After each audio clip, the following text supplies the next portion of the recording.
Hi, I'm Erik Voss, and Avengers Infinity War left one question unanswered that until now I feel like few have asked. What exactly was Loki's plan at the beginning of this movie? Well, whatever the plan was, it obviously didn't work. Specifically back when Loki stole the Tesseract from Odin's vault at the end of Thor Ragnarok, I feel like the assumed reason, at least in my head, was to use that Tesseract to strike a deal with Thanos and maybe repay his debt for blowing it in the first Avengers. So when Thanos' sanctuary ship dropped in on them in the Ragnarok post-credits scene, just kind of made sense that Loki would have been the one to make that call, essentially betraying his brother and his people. That made it definitely a twist when he pulled out the rug from Thanos in Infinity War, throwing a Hulk at him and trying to stab him in the face. Damn this god of mischief, you can never quite get a read on what's running through that head until nothing is running through it.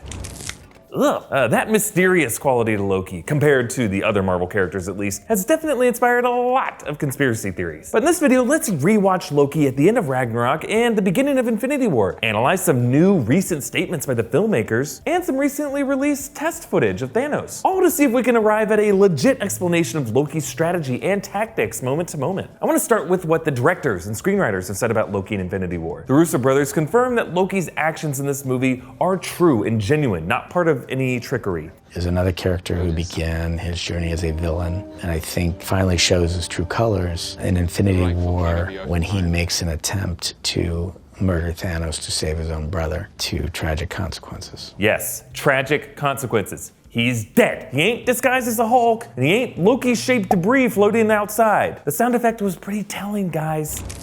There was also recently released test footage of Josh Brolin as an early animated version of Thanos that was shown to Marvel execs early in the production process, with dialogue that was not in the script, but it suggested that Loki's death was always going to be part of this story. The fact is, Loki, you and I are not the sort people understand.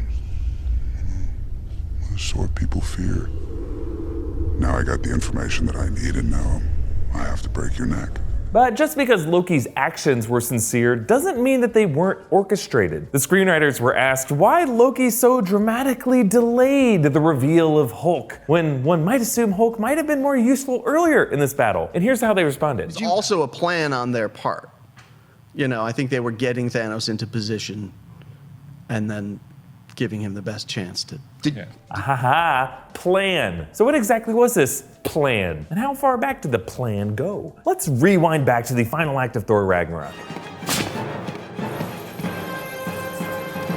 As Loki goes to throw Surtur's skull on the flame in Odin's vault, he stops to look at the Tesseract containing the Space Stone, of course, and a look of opportunity fills his face. Despite his reputation as the god of mischief, I just don't think that Loki was thinking far enough ahead about his Infinity War Thanos plan in this moment. In fact, you could argue that Loki taking the Tesseract here is pretty suicidal for him, considering it's precisely what draws Thanos and the Black Order to him. If he had just left it where it was, the Tesseract would have been lost in the debris of the ruins of Asgard after Surtur destroyed it, floating out there in space, a rogue shadow, waiting to be described as Loki-shaped by some creative conspiracy theory fans. Thanos would have found the Tesseract eventually, but at least in that scenario, Thor, Loki, Heimdall, and the poor Asgardians wouldn't have been in his way. Clearly, Loki did not intend to run into Thanos. His shock at seeing the sanctuary ship in the Ragnarok post-credits scene seemed very genuine. So why did Loki take the Tesseract then? Well, put yourself in Loki's shoes. The Tesseract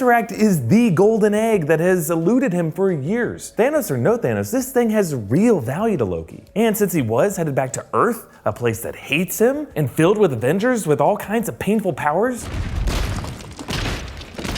it wouldn't hurt him to have an Infinity Stone as a check against any threat that comes his way. But let's get back to Loki's plan. The plan that we see in Infinity War begins off-screen, technically between the end of Ragnarok and the beginning of Infinity War, as Thanos' attack on the Asgardians began. Presumably, as the Asgardian ship began to quake, Loki met with Thor and Heimdall and Hulk, and probably also Valkyrie, Korg, and Meek as well, to figure out the best possible way to hold Thanos off. Presumably, that plan could have included Valkyrie, Korg, and Meek to lead a small escape crew away from the chaos. We'll probably learn more about that in Avengers 4. But for those who stay behind, Loki must have known that Thanos and his children and his army are super powerful. So if they're gonna get out alive, they have to use every tool at their disposal. And that includes the element of surprise. So first, offer Thanos the Tesseract, but wait until you would be properly motivated by seeing your brother in pain, even though I'm sure part of Loki enjoyed watching that. And then, right as Thanos reaches for the bait, surprise him with a trap. We have a Hulk.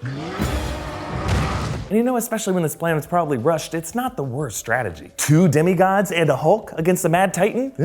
I mean, that was enough to hold off Hela a couple days before, so all they needed to do was hold off Thanos long enough to lower Thanos' guard and get him within reach of Loki's sneaky dagger. And remember, that dagger was forged from the same Uber metal that all Asgardian weapons are made from, including Mjolnir and Stormbreaker, which, as we saw later in the movie, is definitely powerful enough to break through Thanos' skin. And hell, Loki, unlike his idiot brother, was definitely smart enough to at least go for the head. Problem is, Loki just underestimated how strong Thanos and his forces were. And there was no way for him to know that Thanos had just recently sacked Xandar to get the Power Stone. And Thanos had 2 Infinity Stones by the time he killed Loki, so unfortunately the odds were just not in Loki's favor.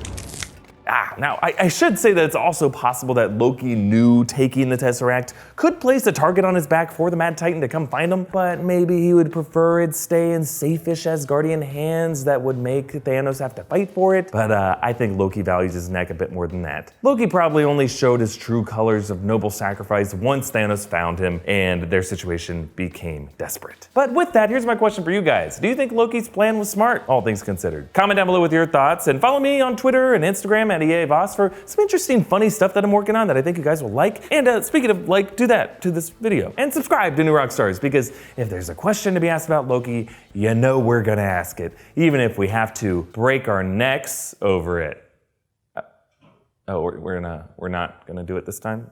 I just feel like it was the perfect setup for it. Thank you.